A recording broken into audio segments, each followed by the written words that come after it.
It's the year 1824. My name is Sarah, and I'm a citizen of the United States of America, living in the western part of our growing nation.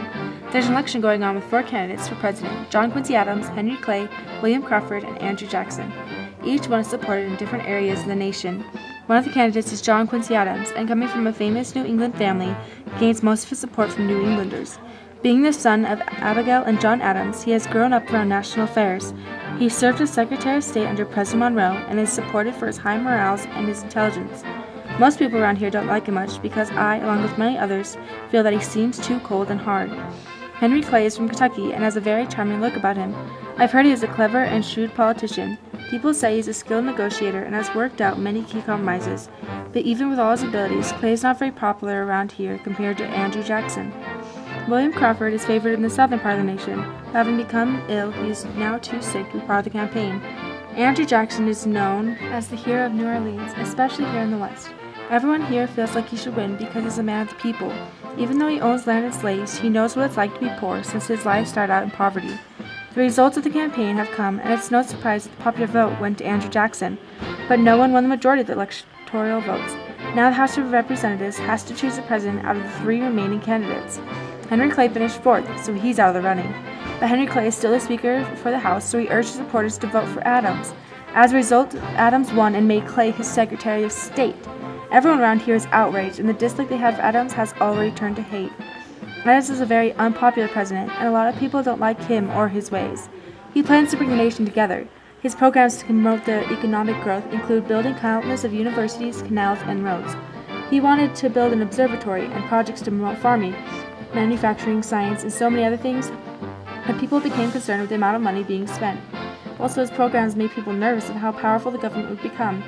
Luckily, Congress passed very few of his programs, mostly only agreeing to build some roads and canals. It's the year 1828. Adams, if Westerners get their way, will have no chance of being reelected, and with his huge disliking in the nation, he is guaranteed to have a hard time beating Andrew Jackson, especially since Andrew is his only opponent. People here in the West are becoming part of a huge contest trying to beat Adams through comments about the corrupt bargain and all the chaos of the election of 1824. Adams' supporters say that if Jackson becomes president, he could become a dictator like Napoleon Bonaparte. Can you believe that? But even with all the tension, Andrew Jackson won the election easily. Every one of his supporters is cheering for victory and celebrating. A lot of excitement is here in the West, but some of Adams' supporters say that Jackson is now in office because of the howl of a raving democracy.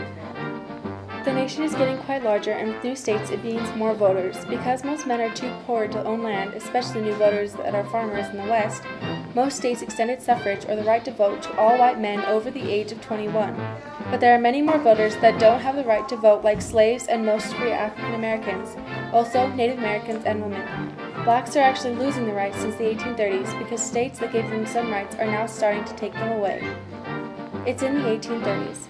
There's been talk of new political parties. People who support Adams and his ideas for national growth have become known as Whigs, but there are very few here in the West. Supporters of Andrew Jackson are now known as Democrats and are mostly frontier farmers. Both parties have started holding nominating conventions to choose the party's candidate for president. Another small party is forming called professional politicians who are trying to get the word out about their party. Democracy has started affecting Americans' thoughts and attitude towards each other. People around me now respect both rich and poor.